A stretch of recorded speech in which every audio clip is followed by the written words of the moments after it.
네, 안녕하십니까 투자자 여러분. 대한민국 금융회사 중에 유일하게 베트남 시장, 주식시장을 매주 현장에서 정리하고 또 앞으로의 베트남 주식시장 전망에 대해서 얘기해 드리고 있습니다.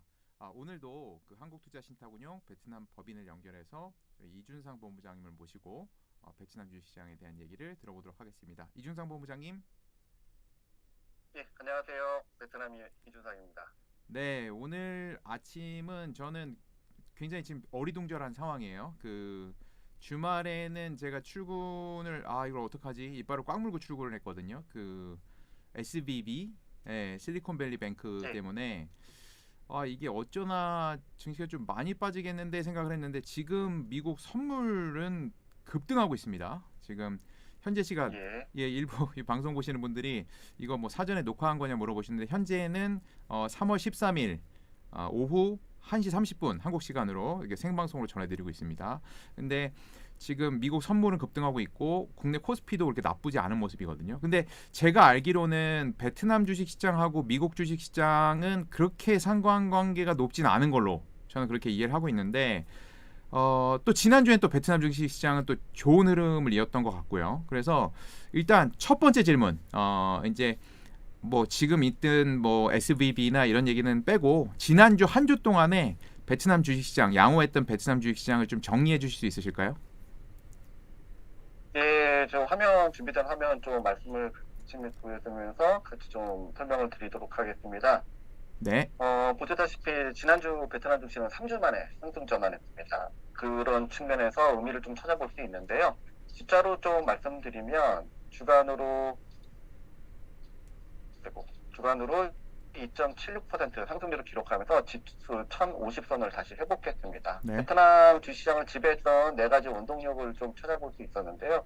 우선 지난주 6일 월요일에 이 방송을 통해서 전해드렸던 베트남 채권 관련 수정안 발표 소식이 주식시장 참여자들의 투자 심리 안정에 가장 큰 영향을 줬다고 평가할 수 있습니다. 네, 그리고 다음으로는 이제 대만 후원 ETF 추가 설정이 확정된 소식입니다. 후원 ETF 몇 번 말씀을 드렸었는데 후원 ETF가 대만 금융감독위원회로부터 약 1억 6천만 달러 추가 승인을 받았고요. 하나로 따지면 2,080억 원 수준입니다.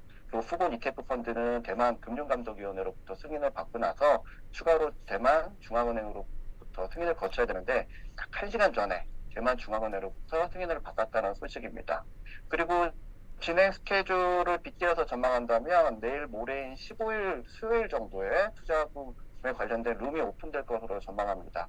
미국 증시 하락 소식에 말씀하신 것처럼 미국 증시 하락 소식에 약세를 보였던 베트남 지수는 선물이 이제 미국 선물이 급등한 소식도 있었지만 이 관련된 소식 때문에 베트남 지수가 오전에 0.72% 정도 하락했다가 이 소식이 전해지면서 훈풍이 불어오는 모습이라서 지금 낙폭을 많이 했다가 지금 오전장은 플러스 0.22% 상승으로 마감한 소식입니다. 네, 그래서 이 후보이 추가 설정을 하게 승인이 나서 추가 설정을 하게 된다 그러면 대만 기관 투자가들이나 그리고 개인 투자가들이 후보 ETF를 통해서 추가로 베트남 주식을 투자할 가능성이 높고요. 그리고 이는 베트남 증시의 상승 재료로 영향을 미칠 수 있다고 생각합니다. 네, 그리고 과거 경험상 2천억 원 정도가 룸이 소진되는 기간은 약 1개월 정도였습니다. 과거에는. 근데 그때는 시장이 아주 좋을 때라서 약간은 다를 수 있지만 룸이 한 1개월에서 길게는 2개월 정도면 소진된다고 예상해 보고요. 이번 달서 5월까지 대만계 자금의 유입 수혜를 좀 베트남 증시가 기대해 볼 수 있을 것 같습니다. 본부장님. 그리고 예, 그러면은 지금 지난주에 주식시장이 상승했던 이유를 지금 두 가지 정도 먼저 짚어주셨는데 첫 예, 번째는 이제 그 계속 문제가 됐었던 이제 부동산 관련 업계에 그 채권 관련한 이슈가 좀 문제가 됐던 게 좀 해소가 되면서 지난주 증시에 긍정적인 영향을 미쳤다라는 얘기를 해주셨고 두 예, 번째로 이제 꼽아주신 게 이제 대만에서 이제 베트남으로 투자하는 ETF가 하나 있는데 그 ETF에는 투자 한도가 있었다. 근데 그 투자 한도가 예, 상향 조정됐다. 그리고 그게 바로 예, 얼마 전에 승인이 났다고요? 예, 그렇습니다.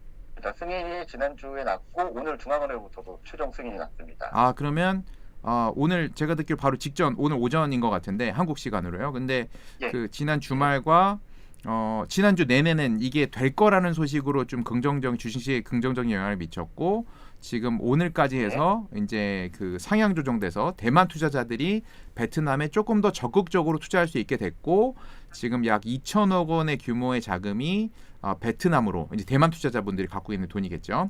베트남으로 약 대략 한 달여간 이제 2천억 원 매수로 작용을 할 수 있을 것도 같다. 이런 정리면 괜찮으신 거죠? 예, 맞습니다. 네, 알겠습니다. 그러면 다음 또 지난주에 또 긍정적인 모습을 보였던 증시가 긍정적인 모습을 보였던 이유 또 추가적으로 설명해 주신다면요? 예, 뭐 다시 말씀을 드리면 아마 이 ETF 소식하고 연계된 걸로 말씀을 드릴 수 있는데요. 두 번째는 뭐 타이틀을 굳이 꼽자면 이제 다시 돌아온 외국인 투자가들을 좀 말씀드리겠습니다. 네. 규모는 크지 않지만 외국인 투자가들이 지난주에 호치민 증권거래소 약 9천억 동 이상의 순매수를 보이면서 4주 만에 플러스로 전환되는 모습을 보실 수 있습니다. 외국인 투자가들의 복귀 소식에는 여러 가지 배경이 있겠지만 뭐 개인적으로 생각할 때는 뉴욕 증시에 상장된 베트남 ETF, 일명 바넥 ETF 효과가 아닐까 싶습니다. 바네크 ETF 같은 경우는 이게 뭐 담긴 종목 중에서는 순수하게 베트남 주식 시장에 상장된 기업에 투자된 비중이 약 89% 수준이고요. 나머지 약 11% 정도가 베트남과 연계된 주식 비중으로 보시면 될 것 같습니다.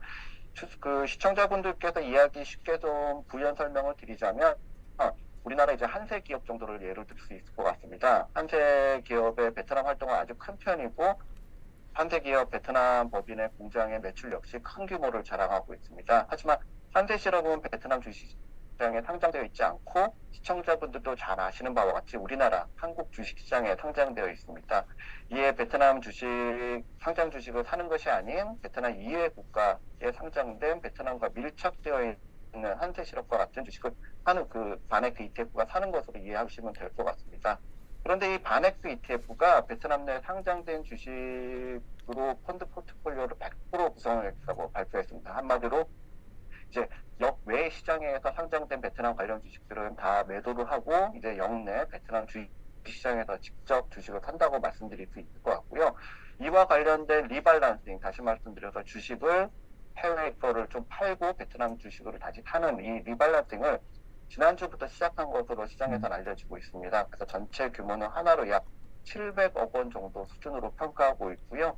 조금 전에 말씀드렸던 일명 돌아온 외국인 투자자들의 가장 큰 영향을 하지 않았을까 싶습니다.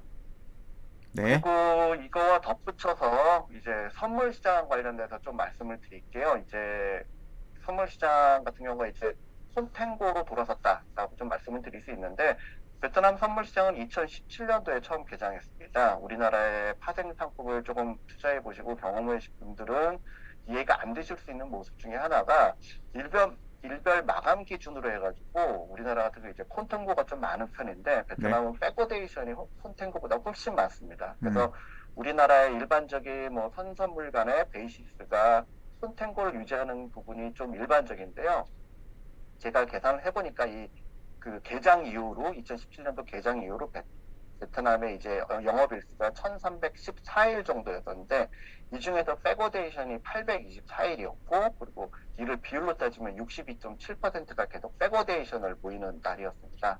아무튼 뭐 이거를 말씀드리려는 건 아니었고요. 제 개인적으로 베트남 주식시장을 바라볼 때 시장 참여자들의 투자 심리를 엿볼 수 있는 방법 중에 하나가 선선물 간의 베이시스라는 점을 설명드리기 위해서 이걸 좀 길게 설명드렸는데 지난주 화요일인 7일 그리고 7일에 10일 영업일 만에 아주 소폭 콘탱고를 보였고요. 그리고 9일과 11일 목요일하고 금요일에 이틀 연속 콘탱고를 유지했습니다. 그래서 이틀 연속 콘탱고를 유지한 것은 영업일 기준으로 봤을 때 36일 만이라고 설명을 좀 드릴 수 있을 것 같습니다. 네. 네. 일단 그래서 베트남 네. 죄송합니다. 화면 때문에 네. 말씀하세요. 베트남 주시장을 지켜보는 입장에서는 오랜만에 이제 콘탱고를 보는 반가운 마음에 이거를 좀 화면에 좀 준비를 해서 시청자분들과 공유하고 싶어서 좀 말씀드렸습니다. 네. 일단 그 저희 채널을 계속 유지하기 위해서 제가 조금 설명을 해야 될 것 같아요. 이 콘텐고 백오데이션 이렇게 예. 나가면은 이제 보던 사람 몇 분도 안 계셨는데 그나마도 더 안 보시거든요. 이렇게 일단 그 우리가 주식 시장에 그 현물과 선물이란 것이 있습니다. 그래서 현물이 더 이제 싸게 거래되고 선물이 조금 더 비싸게 거래되고 이런 뭐 지금 본부장님이 일반적이라고 말씀하셨는데 이런 상황을 저희가 콘텐고라고 하거든요. 그렇다 보면 이제 현물이 상대적으로 더 싸고 선물이 더 비싸기 때문에 일단 비싼 선물을 팔고요. 네, 비싼 선물을 팔고 대신에 이제 현물을 사는 경향이 있습니다. 기관 투자자분들이. 그래서 이제 주식 시장에는 조금 더 이제 긍정적인 자료로 작용이 되는 경우가 일반적인데, 그래서 그 반대 경우를 백오데이션이라고 하고요. 그래서 뭐 이해가 안 되시는 분들은 일단 백오데이션이라는 상태가 현물의 선물의 가격 간의 차이가 약간 주식시장에 부정적인 영향을 미치고 있고, 반대로 콘텐고는 긍정적인 영향을 미치고 있는데, 지속적으로 베트남 시장은 백오데이션이었다가 최근에 콘텐고로 좀 돌아섰다. 그래서 그게 지난주 증시에도 좀 긍정적인 영향을 미쳤다. 이렇게 좀 정리를 해드릴 수 있을 것 같고요. 그리고 외국인이 돌아왔다. 이거 굉장히 좀 인상적이었는데, 저는 베트남은 외국인들이 계속 투자를 하고 있는 줄 알았습니다. 근데 굉장히 배신감을 느끼는데, 아까 그 외국인들 매도가 지난 3주 동안 그럼 이어진 건가요? 지난주 외에는? 아까 그 표 좀 다시 보여주실 수 예, 있으세요? 맞습니다. 아, 그러세요? 표를 좀 다시 예, 그 볼까요? 차트 한번 다시 보면 그 제가 또 신기했던 게 HSX가 그 호치민 스탁 익스체인지 맞으시죠? 예, 맞습니다. 예, 그리고 그 옆에 있는 WHO, 이건 홀은 전체를 얘기하는 거 봐서는 호치민이나 하노이나 뭐 다른 시장도 다 포함한 것 같은데, 그렇죠? 예, 그렇습니다. 네, 그래서 그 투자자분들이 약간 헷갈리실 수 있는데, 쭉 보시기에 그 작년 11월부터 좀 숫자가 있는 것 같습니다. 그래서 작년 11월부터는 대체적으로 11월 첫째 주를 제외하고는 외국인 투자자분들이 계속 매수를 했다, 이렇게 생각하시면 되고, 중간중간에 이제 빨간색으로 마이너스로 되어 있는 게 이제 외국인들이 매도를 했다, 이렇게 이해를 하시면 될 것 같고요. 그리고 그 HSX라고 써 있는 그 줄이 이제 호치민 스탁 익스체인지, 우리로 치면 코스피 시장이라고 이해하시면 될 것 같고, 그 홀이라고 써 있는 전체는 이제 호치민, 우리의 코스피, 그다음에 코스닥, 하노이 시장이겠죠. 뭐 이런 시장들 다 포함해서 홀이라고 표현하신 것 같습니다. 근데 2월 셋째 주, 넷째 주, 그리고 3월 첫째 주까지는 외국인이 계속 매도를 했었던 것 같고요. 다시 지난주부터는 다시 외국인이 이제 다시 매수에 나섰다. 이렇게 좀 부가적으로 좀 설명을 드려야 될 것 같습니다. 자, 그러면 너무 어렵게 설명드려서 죄송합니다. 아닙니다. 제가 수준이 딱 그 정도여서 제 수준에 맞게 좀 이해를 해봤습니다. 그 오늘 이 방송을 보시는 투자자분들의 가장 큰 이유죠. 이 다음 주, 이번 주죠. 이번 주 월요일부터 시작하는 이번 주 주식시장, 굉장히 지금 혼란 속에서 시장을 하고 있는데, 이번 주 주식시장에 대해서 먼저 본부장이 그 말씀하시기 전에, 이번 주는 그래도 약간이나마 조금 플러스, 약간 상승할 것 같다, 아니면 조금 하락할 것 같다, 이렇게 개인적인 본부장님의 회사의 견해와 다를 수 있는 본부장님의 개인적인 견해를 먼저 좀 말씀해 주시고, 해당 견해에 대한 그 이제 근거가 될 수도 있겠죠. 그래서 이번 주 동안에 앞으로 벌어질 이벤트라든가 앞으로 주목해야 될 만한 토픽 있으시면 그렇게 좀 같이 좀 정리해 주시면 감사하겠습니다. 예, 뭐 일단은 개인적인 의견을 말씀드리자면, 매물대 지난주에 이제 매물대 진입했다라고 말씀드렸는데, 이제 매물대에서도 아래쪽에 하방 경직성은 어느 정도 구축되어 있다고 생각하고요. 그래서 위쪽으로 좀 바라보는데, 매물대 속에서 아주 어느 정도 시간 동안 소화하고 있는지도 굉장히 중요하지만, 결론적으로는 위쪽으로 약간 보고 있습니다. 그 네. 부분이 여러 가지가 있는데 한 두 가지 정도 관심을 가져볼 수 있는 이슈가 있어서 그렇게 생각을 하고 있고요. 네. 첫 번째로는 기술적 분석 측면으로 좀 말씀을 드립니다. 제가 한국투자신탁 운영에서 지금 하고 있는 베트남 나우부 유튜브 방송에서는 기술적 분석을 처음 말씀드리는 것 같은데요. 네. 좀 이해하시기 쉽게 화면을 좀 공유해서 말씀드리도록 하겠습니다. 네. 이제 보시다시피 이제 동그라미, 이제 점선으로 동그라미로 3개 표시를 해놨는데요. 지난주 베트남 증시 상승으로 지수가 121선, 그리고 이동평균선 요 위에 이제 올라와 있습니다. 네. 그래서 한 주간을 이렇게 잘 이쁘게 요 위에서 마무리했는데요. 네. 지수가 121선 위에서 마무리한 것은 올해 들어서 첫 번째, 두 번째, 세 번째입니다. 그래서 아쉽게도 첫 번째는 지난 1월 말이었는데요. 이 121선 이평선 위에서 영업일수로 4일간 정도 머물러 있다가, 두 번째는 이제 여기서는 딱 이틀 정도만 머물러 있었고요. 단 이틀만. 그리고 이번에는 세 번째로 이평선 위에서 지수가 머물고 있습니다. 이번 움직임은 과거의 두 번과 조금 다르게 개인적으로 보고 있는데요. 이는 5일과 20일 그리고 60일, 120일선 쉽게 말씀드리면 그 위에서 이제 보시면 하나, 둘, 셋, 이 네 개가 다 수렴된 모여 있는 부분에서 이 위에 있다는 부분 때문에 좀 긍정적인 부분에서 의의를 두고 있고요. 네. 이번 상승이 이어진다면 이 부분에서 조금 다시 요 위에 있는 부분이 200일 이평선인데 요 위까지는 어느 정도 지수 1100선 이상을 한번 기대해 볼 수 있고 이거를 만약에 올라간다 그러면 지난해 8월 이후에 쌓아놓은 매물대를 돌파했다는 두 가지 의미를 한꺼번에 지내고 있습니다. 그래서 지난 주말 미국발 그 부정적 소식에 베트남을 포함한 아시아 증시가 좀 약세를 보이고 있다가 좀 올라갔는데요. 베트남 주시장이 미국 말씀하신 바와 같이 미국 주시장하고 동조화되는 부분이 높지 않다는 점에서 이번 대외 변수를 잘 극복하기를 바라는 마음입니다. 그리고 향후 방향이 어떻게 될지 여러분들도 뭐 제 의견은 좀 위로 보고 있지만 그 부분 같이 한번 지켜봐셔도 좋을 것 같습니다. 네. 일단 그리고 이제 두 번째로 차트 이거는 그 뭐 제가 차트 뭐 다른 것도 모르지만 차트는 잘 몰라서 그런데 이게 요 이동 평균선을 돌파를 하면 아까 말씀하신 200일 이동 평균선인가요? 저 노란색 차트가? 이게 위에 쪽에 있는 거예요. 아, 그러면 거기까지는 또 이제 그 기술적 분석에 뭔가 이런 그 아카데믹하게 봤을 때는 거기까지는 그냥 가는 겁니까? 저희 지금 저희 지금 한국투자신탁운용에서 지금 저희가 대대적으로 베트남 투자가 올해 이제 물론 저희가 이 기술적 분석이나 단기적으로 일주일 만에 전망을 해드리는 건 아닙니다만 그 이제 또 베트남 투자를 하시는 분들이 방송을 보기 때문에 이 지금 두 번째 트라이했다가 실패한 거랑 이번에 트라이는 좀 다르다 이렇게 보시는 거죠, 본부장님?